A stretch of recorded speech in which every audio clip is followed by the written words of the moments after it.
Welcome to another sleep challenge video. I am having a great time putting these together for you, and I'm happy they're listening to them. The comments in Facebook are so cool. Thank you for those. We don't talk enough about air and sleep. Your body takes air and food, combines them, and makes electrons, and they power your sleep, they power your thoughts, they power your breath, they power everything you do. Well, what if the air that you're getting when you sleep isn't very good air? Will it affect the efficiency of that conversion of energy? Well, yeah, it does. So if you're in a closed building in particular, that air is oftentimes recycled, and that means you're gonna have a lower oxygen content. Not too much you can do about that, but you certainly want to have clean air. And you want to have clean air because I'm not that worried about viruses in the air in most buildings, especially in your sleep area. What I am concerned about, though, is bacteria and very specifically mold. Indoor mold is a major issue. I did a whole documentary on this, and it has affected my health dramatically, as well as that of millions of people. Estimates are that 100 million homes have a problem with toxic mold. That big of a deal.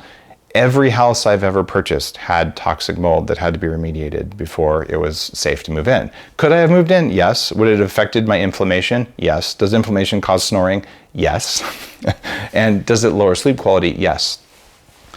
One of the biggest questions I'll ask someone, they'll come up to me and they'll say, Dave, you know, I was feeling really good. I used to run 2 miles a day. I was super healthy.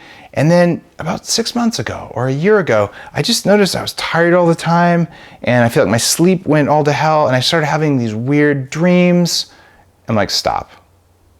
Did you move? And like, yeah, I did move. I'm like, okay, great. Did this problems happen when you moved? Yes. Because if you're having vibrant, weird dreams that just started, either you had a big trauma, like someone opened up something that you didn't remember from your childhood, or you're dealing with things that require deep personal development work, which is a valid thing, or if that's out of character for you and you can't find a trigger, when you are exposed, even in a hotel room or in a meal, to high doses of mold toxins, one of the most common side effects is crazy, weird, vibrant dreams. So if these have been happening to you and you changed where you live, this is a very clear sign you have something going on. So here's what I do in my sleep environment and what I recommend you do in order to make sure that you don't have problems. Keep in mind, you're spending 8 hours in there, you're breathing deeply. You're letting off probably about 1 liter of water in your breath, maybe only half a liter, something like that. Now, if you have windows in your room and it's cold outside and you open the curtains and there's moisture on the windows, that's a pretty clear sign you've got a humidity issue in your room, and that's what makes bacteria and mold grow. And they make these little compounds called mycotoxins, as well as the spores themselves. You're not always going to smell it, sometimes you will, and they can and will grow. So I use a product. I founded this company. I have worked for 5 years to make this work because I really don't ever want toxic mold to affect my life again. And it is such a big deal in our society globally. It makes people mean and tired and cranky, and you wake up feeling hungover.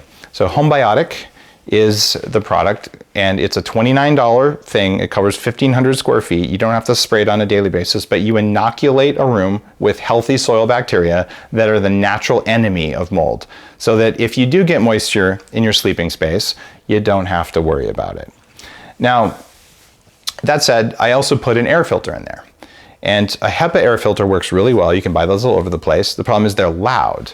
And that might be a good thing if you're in a place with sirens and all that, but it's not that pleasant. So there's a company called Air Oasis that has a great filter, and another company called Molecule, Molekule, that has a great filter. And I've got codes for both of those in the email for you, so you can pick the one you like. I think Air Oasis has fantastic technology, and it's some of the stuff that's used on the space station. It's not quite as nice looking as Molecule, which also has great technology that's slightly different. So those are both in the upper echelon of air filtration systems that I would consider using in my sleep environment. And both of them put out a very small amount of UV light, or ultraviolet almost light. It's visible spectrum though. So I don't like that about them. And I would say if you're gonna run that in your bedroom, just don't have it within eyesight. So you want it behind a shelf, behind a plant, behind something, so you don't get a direct view into that very, very faint light. You want a blacked out sleep environment. So clean air in your bedroom can stop your snoring and deepen and improve your sleep quality. From that perspective, what if you don't have any of that stuff? You're not going to get any of that stuff. Then you look at what's a fan going to do. It turns out a fan is probably not your friend unless it's really, really hot. You don't want to dry yourself out at night. So if you have a fan, you don't want to aim directly at you. You're more likely to get sick if you do that. Yes, according to studies. So you can have a fan, but have the fan blowing away from you, just circulating air in the room rather than just dead air. That can be great as well.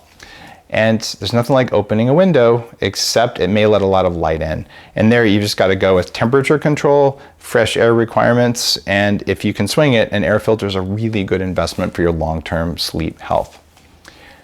I want to see you on Facebook. Go in there and talk about what sleep air quality is doing for you. And man, if you have pets and things like that, you really got to pay attention to this. I didn't say it in the main video here, but before you go to Facebook, also, you might just take a dust mop or a vacuum and go around your bedroom and get under the bed, get that dust level down. You're going to sleep better.